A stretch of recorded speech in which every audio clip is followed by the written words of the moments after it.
Hvala, gospodine predsjedniče. Pa ja bih se obratio građanima Obrenovca ispred Saveta za privredu opštinskog odbora Srpske napredne stranke i izneo jedan deo programa Srpske napredne stranke, odnosno revitalizacije privrede i poboljšanje privrednog ambijenta u opštini Obrenovac. Pa, znači da krenemo od nezaobilaznog statuta grada Beograda, koji evo traje 2 godine, i kako duže traje vidimo sve negativnije efekte statuta grada Beograda na privredu u opštini Obrenovac. Znači, od obećanja velikog budžeta grada Beograda i kapitalnih investicija iz tog budžeta, da će to da se radi u Obrenovcu, za 2 godine nismo vidjeli ni jednu kapitalnu investiciju. Znači, očigledno izgleda jedini efekat gospodin gradonačelnik Dragan Đilas teo da postigne da ima uticaja na opštinske budžete prigradskih opština, samim tim i na budžet opštine Obrenovac. Naročito bi se osvrnuo na negativno uticaj statuta na građevinarstvo u Obrenovcu. Tako, recimo, 2008. godine, pre stupanja na snagu statuta grada Beograda, u opštini Obrenovac je bilo 20 aktivnih gradilišta. Na svakom od tih gradilišta je radilo minimum 50 radnika. Znači, nije teško izračunati koliki je to broj ljudi.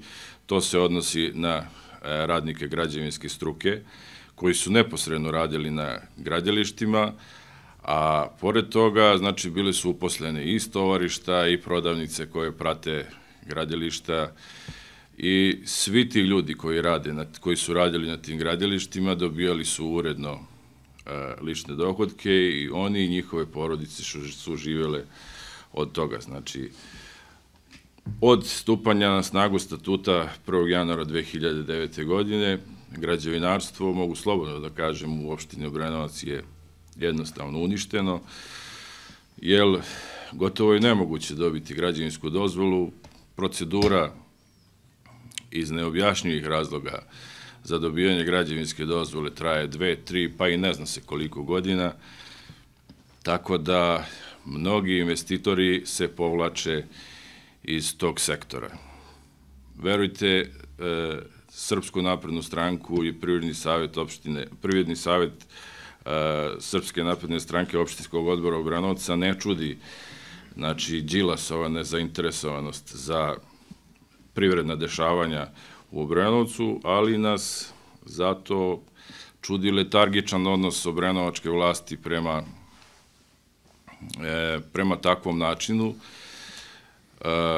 odnosa prema privrednicima opštine Obrenovac. Oni izgleda sede udobno u opštinskim foteljama i primaju svaki mesec redovno opštinske plate i nešto drugo ih i ne interesuje. Da li je moguće da čelnici opštinske vlasti u Obrenovcu nisu mogli da skrenu pažnju gospodinu Đilasu za 2 godine o negativnim uticajima statuta grada Beograda na građevinarstvo, a i na ostale grane privrede u Obrenovcu. Osvrnuo bi se na opštinski budžet grada Obrenovca, odnosno opštine Obrenovca i uticaja Đilasa na opštinski budžet. Znači, jednostavno imamo vrlo čudna dešavanja da se iz opštinskog budžeta uzimaju sredstva bez pitanja opštinskih vlasti, kako, koliko, to izgleda, niko ne sme da postave pitanje zašto se uzima i gde idu te pare. Tako da je od stupanja na snagu statuta grada Beograda iz opštinskog budžeta prisvojeno za razne potrebe, koje mi ne znam zašto, preko 2 milijarde dinara. Znači, to je izgleda bila glavna uloga statuta grada Beograda, što se pokazuje na delu. U opštini Obrenovac ima 9 javnih preduzeća. Savet za privredu opštinskog odbora Srpske napredne stranke Obrenovac smatra da bi, znači, domaćinskim poslovanjem i radom taj broj javnih preduzeća mogao da se smanji bar za 3, znači to je na 6, što ćemo, nadam se, i učiniti po dobijanju vlasti.